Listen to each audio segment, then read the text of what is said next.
Hola, buenas tardes, espero que se encuentren muy bien. Bueno, hoy continuamos con el curso de terapia intensiva.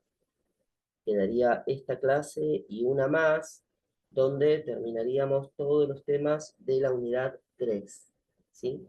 Perdón, con la clase que viene de la unidad 4. Ya la unidad 3 estaba terminada, les estoy debiendo ese parcial, que bueno, lo voy a hacer.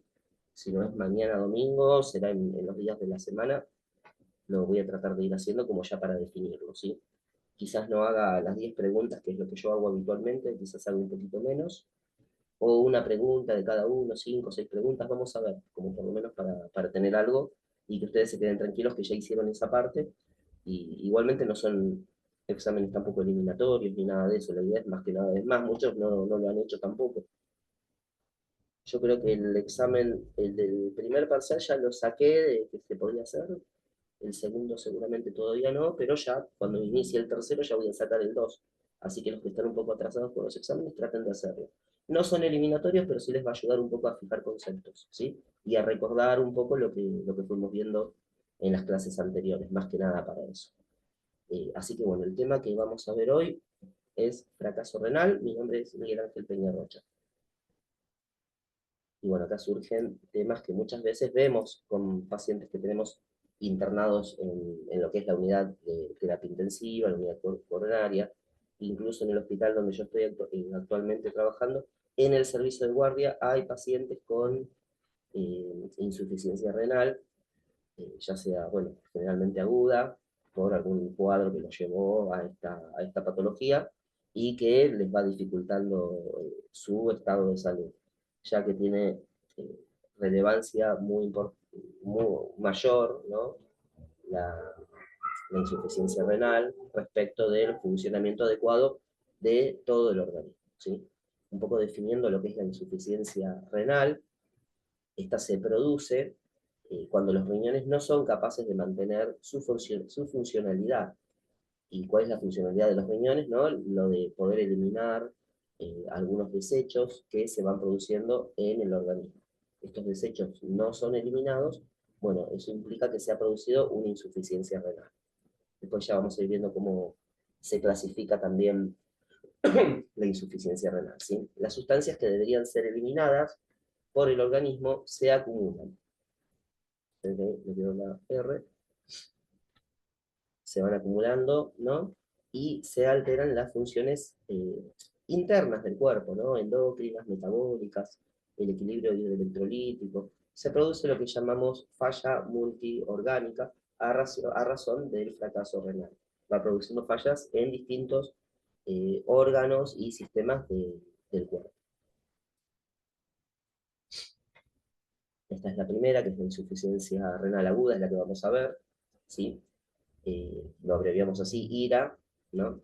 Es una condición médica que ocurre cuando los riñones dejan de funcionar repentinamente. Esto puede llevar a una acumulación de productos de desechos en la sangre, urea, creatinina, ¿sí? Hidrogeniones también. Y todo esto produce alteración a nivel multiorgánico, ya lo habíamos dicho, y puede producir riesgo en la vida del paciente, riesgo de vida. Algunos síntomas que son los más comunes: fatiga, hinchazón en las piernas, edema, ¿no? Miembros inferiores edematizados, todo lo que son las zonas de Cleave del cuerpo, ¿no? Miembros inferiores, pies, y se produce una disminución en la producción de orina. ¿Han tenido algún paciente con insuficiencia renal? Como para saber, ¿no? Y charlar un poco, ser más interactivo en los servicios donde trabajan. Si no pueden hablar, escriban de última, si no, no hay problema.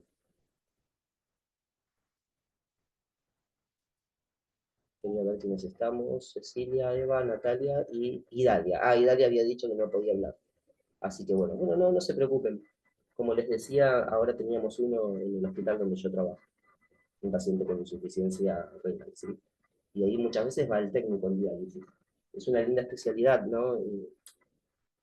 Antiguamente existía el técnico en diálisis. Ya cuando yo hice el curso de técnico en hemodiálisis en su momento, estamos hablando de muchos años atrás, trabajé en una institución donde se realizaba trasplante renal, y por eso, como parte de la ampliación del conocimiento y la necesidad de atender pacientes, no como en este caso, que es un paciente, este paciente que estamos viendo, que estamos hablando en realidad de esta patología, habla de insuficiencia renal aguda, es de aparición repentina, brusca, ¿sí? Ya el paciente que yo atendía, que tenía insuficiencia renal crónica, era un paciente de larga data, que conocía muy bien su patología, la sintomatología, todo lo que iba pasando con su cuerpo. Entonces uno se tenía que capacitar de otra forma, en otros lugares, como para poder estar más preparado para atender a este tipo de paciente, porque este tipo de paciente tenía conocimiento de su enfermedad, que no es así el paciente con insuficiencia renal aguda, ¿sí? Que bueno, que es como dijimos de aparición brusca. Acá aparece, ¿no? Por un lado tenemos disminución del volumen sanguíneo, puede haber hemorragia, pérdidas renales, ¿no? Por la utilización excesiva de diuréticos también, ya que es menor la cantidad de orina que tiene y por eso también se administra mayor cantidad de diuréticos para lograr revertir ese estado y que se produzca funcionalidad a nivel organismo. Ojo que también la hemorragia, ¿no? Con la hemorragia va a haber una disminución del volumen sanguíneo. Al haber una disminución del volumen sanguíneo, va a producir menor cantidad de irrigación a los riñones. Esto va a producir algún tipo de alteración y pérdida de funcionalidad a nivel renal, ¿sí? Lo que va a producir la pérdida de la función renal y disminución también de las pérdidas gastrointestinales, vómitos, diarreas, todo eso produce la disminución del volumen sanguíneo. Puede haber también gasto cardíaco disminuido, y ahí hablaríamos de infarto agudo de miocardio que se puede producir, insuficiencia cardíaca congestiva, arritmias, shock cardiogénico. Por otro lado, vasodilatación, y ahí hablamos de sepsis, anafilaxis, medicación antihipertensiva. Y después tenemos la isquemia renal, mioglobinuria y hemoglobinuria.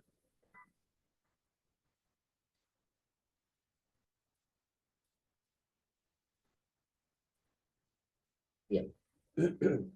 Seguimos con las causas de la insuficiencia renal aguda. Son varias, ¿no? Como habrán visto. Agentes nefrotóxicos, los aminoglucósidos, ¿no? Antibióticos como la gentamicina, la tobramicina, son nefrotóxicos. Entonces pueden producir alteración a nivel renal, produciendo finalmente una insuficiencia renal aguda. La administración, perdonen que estoy con tos, ¿sí? La administración de contrastes radiopacos, los antiinflamatorios no esteroides y, bueno, las ciclosporinas. Después también los procesos infecciosos pueden producir insuficiencia renal aguda, como la pielonefritis aguda, la glomerulonefritis aguda, la obstrucción del tracto urinario, cálculos, tumores, hipertrofia prostática, estenosis. Todo esto puede producir insuficiencia renal aguda. Trastornos asociados a la uremia, es decir, al aumento, ¿no?, de la urea en el organismo, es eso la uremia, ámbito afectado y el trastorno, ¿no? Si es a nivel digestivo, bueno, puede haber vómitos, diarrea, anorexia. En cuanto a lo que es respiratorio, edema agudo de pulmón, derrame pleural. Lo circulatorio, hipertensión arterial, insuficiencia cardíaca. Sanguíneo, puede haber anemia, hemorragias. Nervioso, encefalopatía urémica, ¿sí? Esa alteración a nivel sistema nervioso central, ¿sí? Como alteración neurológica. Hay que ir evaluando este progreso en el paciente, si va empeorando el estado neurológico del paciente, y puede deberse al aumento de la urea en sangre.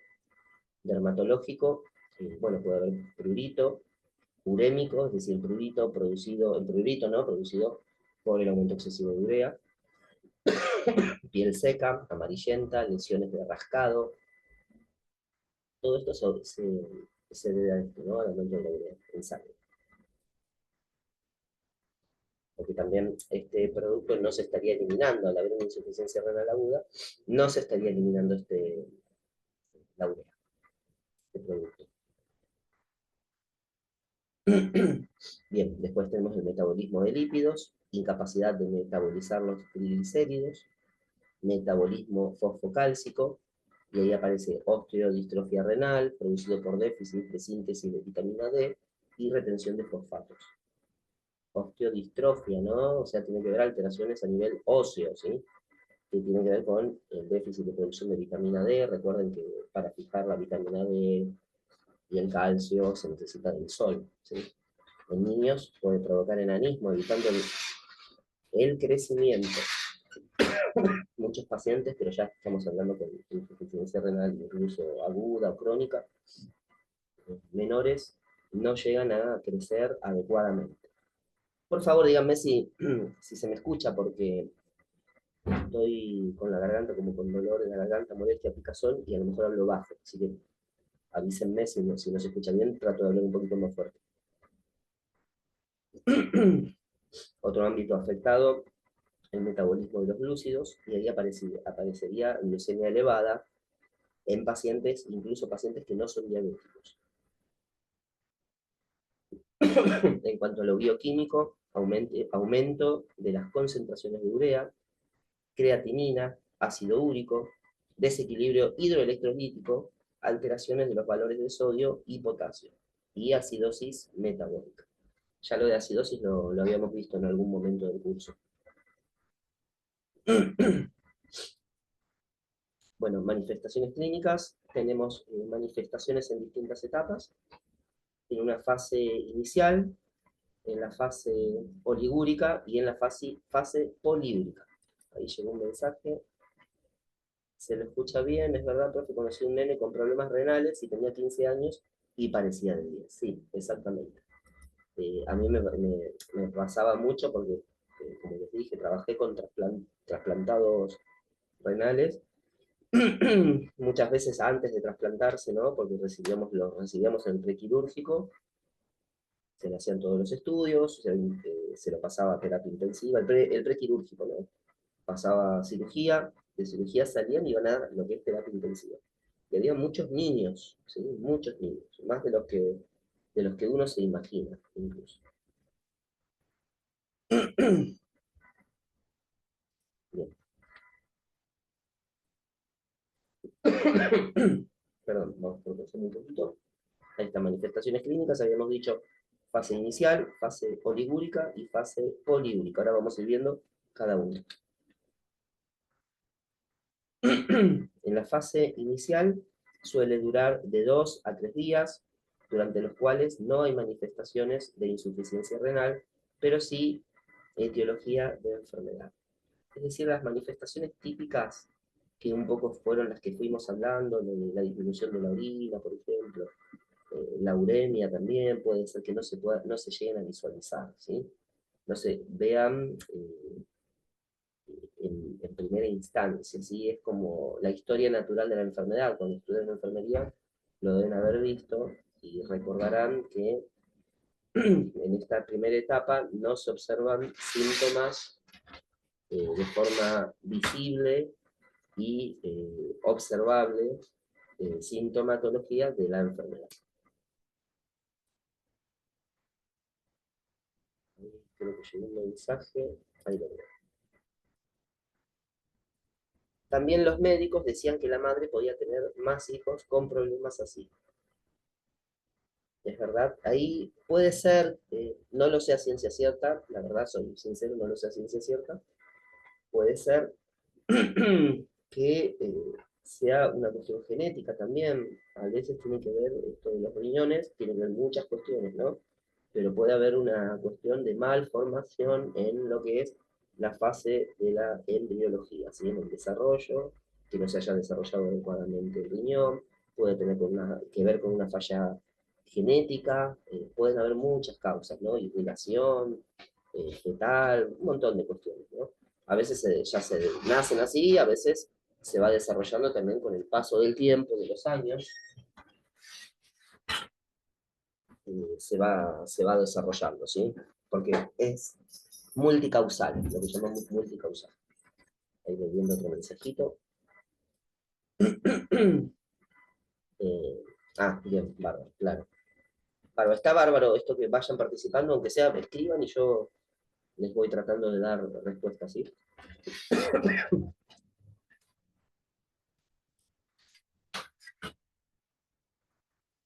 Bien, después tenemos la fase oligúrica, tiene una duración de 10 a 20 días esta fase, y en ella se destaca lo que es la oliguria, entre 200 y 400 centímetros cúbicos de orina en 24 horas.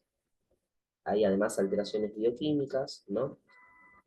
Como manifestaciones clínicas de lo que es la insuficiencia renal. Ahora sí ya se ven estas alteraciones que ya las venimos nombrando un poco. Aumento de la creatinina, trastornos iónicos, hiperpotasemia, acidosis metabólica e hipercalcemia. Todo esto se observa a razón de que ya estamos hablando de manifestaciones clínicas de la insuficiencia renal aguda, propiamente dicha. La fase inicial no se veía. Después tenemos la última fase, que es la fase oligúrica, perdón, poliúrica, la oligúrica es la anterior, esta es la poliúrica, puede empezar a las 2, 4 semanas de la fase inicial, hay un aumento progresivo del volumen de orina hasta llegar a la poliuria. Posteriormente se regulariza hasta llegar a la normalidad, ¿no? O sea, poliuria ya sabemos, ¿no? Que es el aumento de la cantidad de orina en 24 horas. Empieza con esto y después, bueno, termina en una instancia que vuelve a la normalidad. Cuando se inicia esta fase se considera que la insuficiencia renal se está recuperando. Cuando se inicia, no la fase poliúrica, sino cuando se inicia la fase de vuelta a la normalidad. Podría ser, ¿no? Cuando aumenta la orina, ya sabemos que empieza un momento, porque es mucha cantidad de orina, pero ¿por qué? Porque el riñón estuvo rezagado, por así decir, empieza a tener una mayor funcionalidad, con una fase poliúrica, con orina más de lo normal, hasta que después empieza a disminuir progresivamente hasta volver a la normalidad. Y ahí estaríamos hablando del comienzo de la recuperación, de la fase de recuperación. Bien, tratamiento. En el caso de la insuficiencia renal aguda, el tratamiento puede ser conservador o llevarse a cabo mediante el uso de técnica de diálisis. La técnica de diálisis es una forma de resolver esta situación de forma provisoria, como parte de un tratamiento para mantener el estado de salud del paciente la mayor cantidad de tiempo posible. Cuando puedan, y si pueden, escríbanme ahí si tuvieron algún servicio trabajando, vieron algún paciente que haya tenido insuficiencia renal aguda o crónica, por lo que me está diciendo Idalia Octaxitu, no sé si ha tenido estos pacientes. Y bueno, es una linda especialidad también para realizar diálisis. Yo lo hice en algún momento en un curso en Avellaneda y estaban muy interesantes las prácticas también. Es otro tipo de paciente porque es un paciente crónico que conoce mucho su patología y a veces, bueno, es también tiene un carácter especial, ¿no? Con el cuidador, con el enfermero, con el técnico de diálisis. Nombro mucho técnico de diálisis porque no sé si sigue el técnico de diálisis o desapareció para transformarse en enfermero especializado en hemodiálisis. Ya en mi tiempo, cuando yo hice el curso hace muchos años, era como que convivían los dos, enfermero y técnico en diálisis. O sea, se podía ser técnico en diálisis sin ser enfermero, a ese punto.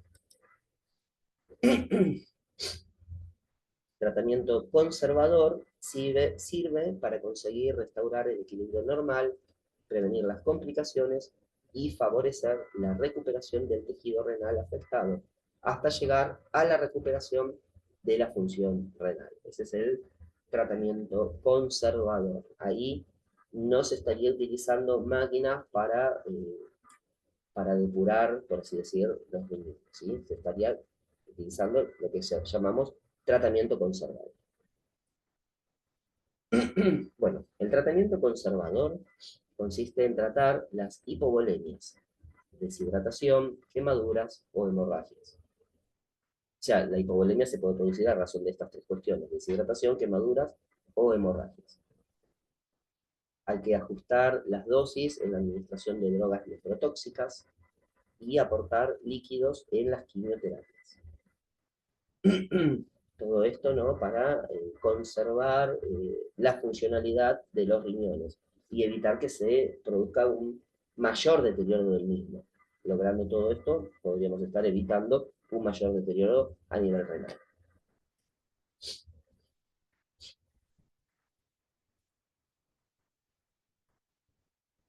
Bien, la insuficiencia renal aguda, prerrenal, el tratamiento se orienta a la corrección de las situaciones de depresión, o sea, de descenso del volumen líquido, así como el control del volumen circulante.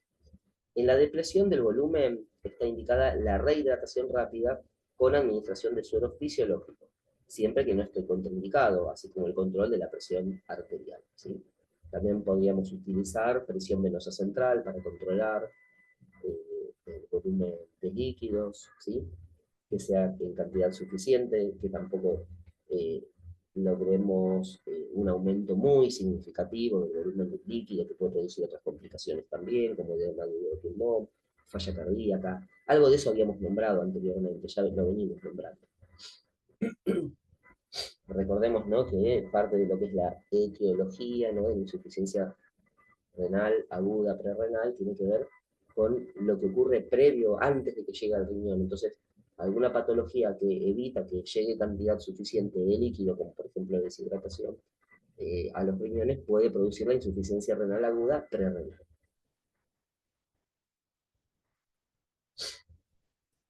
Yo les digo, es linda especialidad la parte de todo lo que es renal, muy linda especialidad. Es un mundo realmente. Lo conocí cuando trabajé casi 3 años en ese instituto de trasplante renal. Y les da visión del paciente desde lo que es la fisiopatología, el medio interno. Es muy, muy reconfortante recordar la experiencia que uno va adquiriendo en esos lugares. Bueno, la insuficiencia renal aguda de origen obstructivo, el único tratamiento será desobstrucción mediante sondaje vesical por vía uretral o, en caso necesario, punción suprapúbica. Bien, consulta, ¿han visto alguna vez una punción suprapúbica? Sondaje vesical, obviamente sí, de hecho lo deben hacer.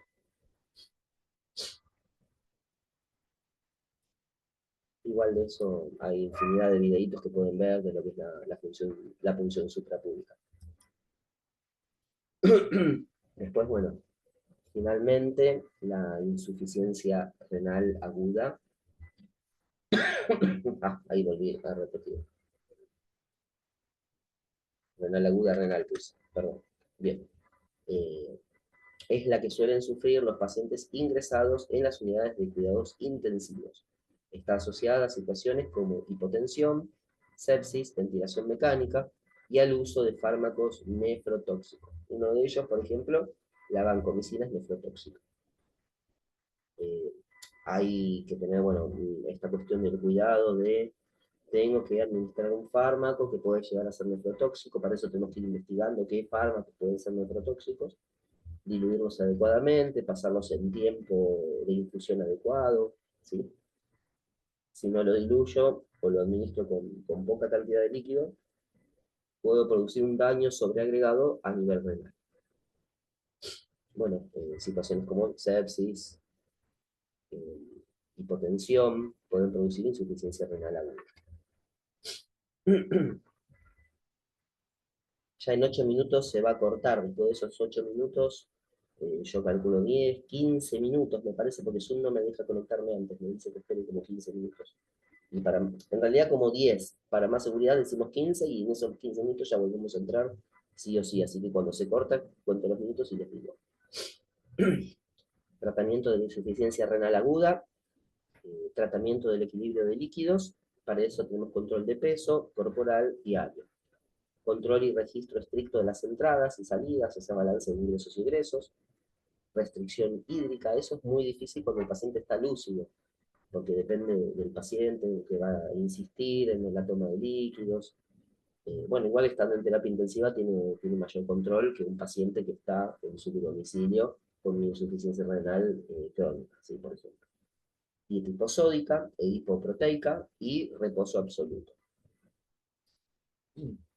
Con respecto del peso corporal, no sé en los lugares donde ustedes trabajan, pero bueno, hay, por ejemplo, donde yo trabajaba en trasplante renal hace muchos años, vuelvo a aclararlo, teníamos las camas mismas tenían una balanza, así que se podía pesar al paciente internado en terapia intensiva, se lo podía pesar, porque la misma cama tenía una balanza, así había que, bueno, hacer una serie de procedimientos para que la balanza quede calibrada, es decir, que quede en cero, y a partir de ahí sí se podía pesar, ¿sí?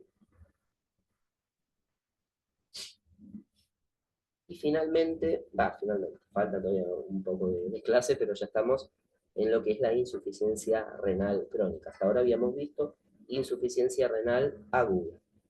La insuficiencia renal crónica suele estar asociada a nefropatías que van lesionando el riñón.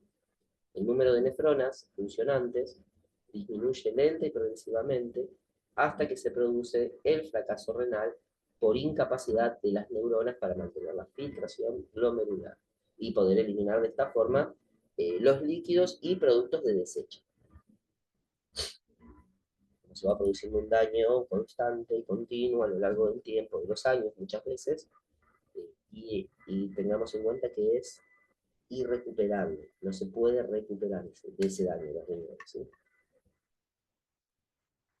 Bien, los primeros síntomas de insuficiencia renal son poliuria y nicturia, debido a la diuresis osmótica a la que están sometidas las nefronas funcionantes. La nicturia, ¿no?, es orinar muchas veces durante la noche. La poliuria, ¿no?, también mucha cantidad de orina. Fíjense en la diferencia, ¿no?, la renal crónica a la aguda, a la insuficiencia renal aguda. Recuerden que la insuficiencia renal aguda tenía una etapa de oliguria, ¿no? Después pasaba, bueno, la etapa final, la fase de poliuria, que era signo de recuperación del estado normal previo a la insuficiencia renal aguda. En este caso no, aparece una primera etapa de poliuria, ¿sí? ¿Por qué? Porque las nefronas no, que están funcionando tratan de suplir de cumplir la función de las neuronas, de las nefronas que no están funcionando. Entonces, trabajan de forma más exagerada, tratando de buscar un mecanismo compensador, ¿sí? Y bueno, se produce diuresis osmótica y esto hace que mayor cantidad de nefronas empiecen a trabajar.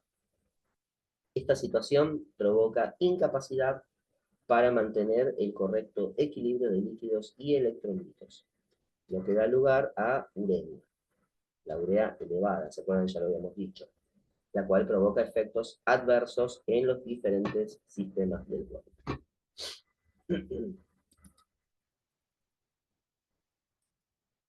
Continuando con la insuficiencia renal crónica, la evolución de la insuficiencia renal crónica es lenta e irreversible, ¿sí? ¿Se acuerdan que la aguda era de evolución rápida pero reversible? Bueno, la insuficiencia renal crónica es lenta e irreversible.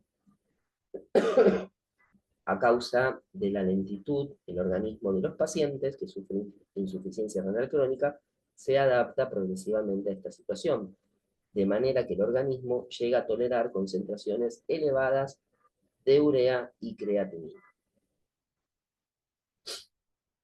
¿Hasta acá vamos bien?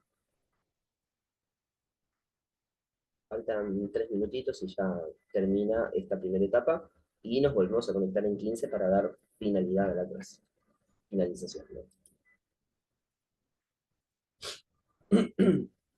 Bien, etapas en la nefropatía crónica, ¿no? La enfermedad del riñón de forma crónica. Reserva renal reducida e insuficiencia renal y nefropatía terminal. Etapas de la nefropatía crónica. Bien, tenemos primero la reserva renal reducida, que hay una pérdida del 40 al 75% de las nefronas, es bastante igual, ¿no? Funcionantes. Aún no hay sintomatología porque las otras nefronas van un poco reemplazando o esforzándose para suplir esta falta de las otras nefronas. Las que quedan, bueno, son capaces de mantener la funcionalidad eh, del riñón, ¿no? Después viene la parte de la insuficiencia renal propiamente dicha. Hay una pérdida del 75 al 90% de las nefronas funcionantes. La urea y la creatinina están elevadas. Hay poliuria y hay nicturia. Y por último, la nefropatía terminal. Es la última etapa de la insuficiencia renal, menos del 10% de la función de las nefronas funcionantes, ¿sí? Funciones del riñón están afectadas, hay urea y creatinina elevadas, desequilibrio electrolítico, y hay la necesidad de instaurar la diálisis o la hemodiálisis, la diálisis peritoneal, también, sí, es otro tipo de... Que las que vamos a ver básicamente son esas dos. Dejo de compartir y vamos a arrancar después en el 24, ¿sí? Ya nos queda casi llegando al minutito. A ver. Pero hasta acá, esta primera etapa, no voy a seguir avanzando porque ya nos queda un minutito nada más. Y bueno, no tiene sentido empezar el tema y después dejarlo ahí a medias. Espero que se vaya entendiendo. Yo creo que no es complejo el tema, pero bueno, hay cosas que también después habrá que ir investigando, un poco leyendo, y sobre el que vayan leyendo, también les voy a compartir después el material teórico de donde saqué para dar la clase, y ahí, bueno, es un poco más profundo, esto de PowerPoint es como un resumen un poco de todo, y bueno, pero después le van a dar más profundidad cuando ustedes lo lean, ¿sí? Así que bueno, no sé si quieren comentar algo, alguna experiencia de ustedes, o si no pueden hablar, no pasa nada. Pueden escribir también, como opción.